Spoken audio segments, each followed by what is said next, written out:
Hey everybody, welcome back to the channel. If it's your first time, I'm Tom, and this is Telling Time, a series of watch reviews. Today, I'm going to show you an awesome and unique timepiece from Glycine. It's the Airman Base 22, and it is an awesome watch. To me, this watch represents countless hours of research looking for the best value 24-hour dial watch, which there are not too many of, and it took me a long time to finally decide on this watch. I probably spent over a month looking for the perfect 24-hour dial watch before I finally decided on this watch for a set of reasons that I'm going to go into today. Glycine has been in business since the early 1900s, but recently was acquired by the Invicta Watch Group in 2016. And a lot of people feared that this would be the end of Glycine as they knew it. However, the brand is still going strong. Some of their contemporary Airman pieces I do not like. I don't like the Airman 42. I think it's a little trashy. But they still have the vintage Airman series, which has some very unique pieces. And the Base 22, which is named for being the 22nd version of the Airman that Glycine created, is actually a predecessor to the Airman 42. This watch is very handsome and has some really subtle touches that make it a winner in my book. It comes in 42 millimeters, which is a little bit big in my opinion, but it's only 11 millimeters thick, so it wears relatively compact with a 47 lug to lug. And you see, we have a gradient dial, dark midnight blue to like a royal blue at the bottom with 12 o'clock and 24 in red. A very nice presentation with a very subdued logo from Glycine. Also in red, Base 22 is printed on the dial, but what's not printed on the dial is the water resistance. This watch is 200 meters water resistant, which is one of the reasons I purchased it. And you can see it has a very nice flat sapphire crystal with AR on the underside that allows you to read the dial even in high glare situations. Under macro, the AR allows you to see the gradient dial extremely well, and I think makes this piece a lot nicer than a flat non-AR sapphire crystal would have been. The thickness is 11 millimeters, which is another reason I purchased this watch, because it's very difficult to find GMT movements so thin, unless you're talking about high-end Swiss pieces. The strap is 22 millimeters wide, blue leather with white stitching, a brushed signed buckle, and has no taper to it.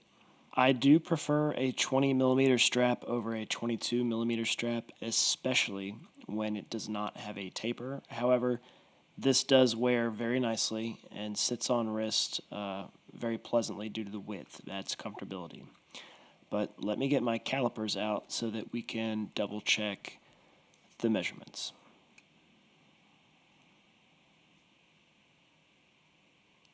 This is harder than it looks to do on camera.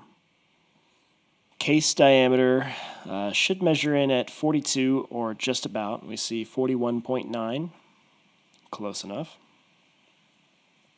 Moving on to the lug-to-lug measurement, maybe add a half a millimeter for the strap or so, and we see around 47.5, so call it 47 mils lug-to-lug.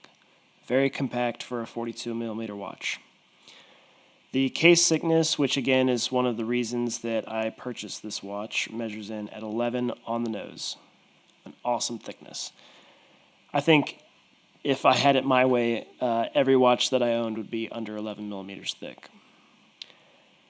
Once again here, 22 millimeter leather strap with no taper. Glycine also sold this on a stainless steel bracelet, which is another option if you're not interested in a 22 millimeter leather strap.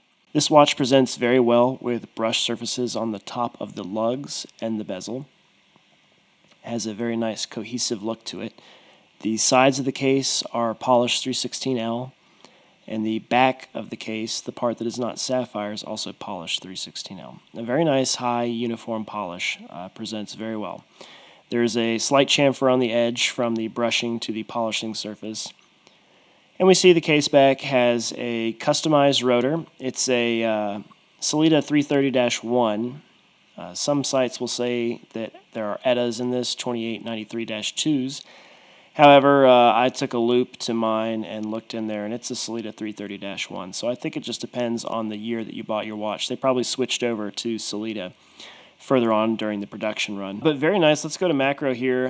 You see the Geneva striping on the rotor, very classy. The finishing overall on the Sellita movement, I think, is fantastic. Really, I was not expecting the level of finishing for $500, which is what I paid for it. I know it doesn't retail for that, but a lot of people were getting these for, $500 to $700. So you got to go with what the market's dictating for price. Keeps excellent time. I only ever gained about +5 a day at most. And I went a week where I was zero, +0. Moving on to the 24-hour rotating bezel. There's no clicking. There's no ratchet mechanism, I should say. It is a screw-down retainer, so there's teeth. And what I do is I set it to +4, which is UTC on when you're on the East Coast. So screw it down, and it's locked in.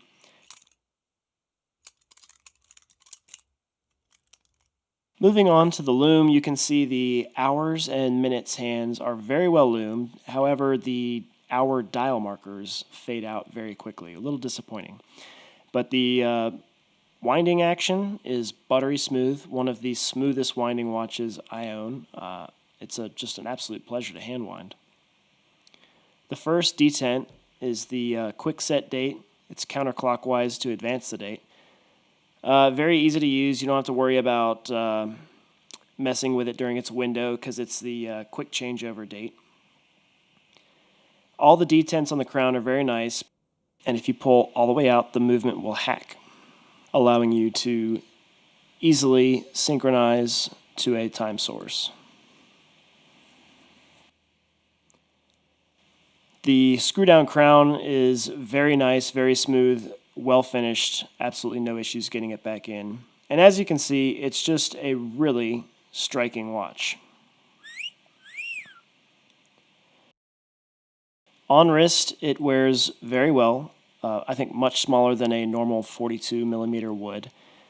The 47 mil lug to lug is my sweet spot. I usually don't go outside of 45 to 49. That's where I like to stay. So the 22 millimeter leather strap is a bit too much for me. I think I will get something with a taper on it. It just it's a bit too much of a statement, I think, especially in blue.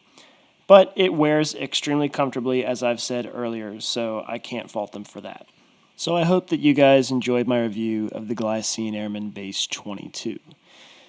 I'll finish off the video with a couple macro shots, and if you guys like this kind of content, please go ahead and like the video, subscribe, and comment down below what you'd like to see more of. Have a good night.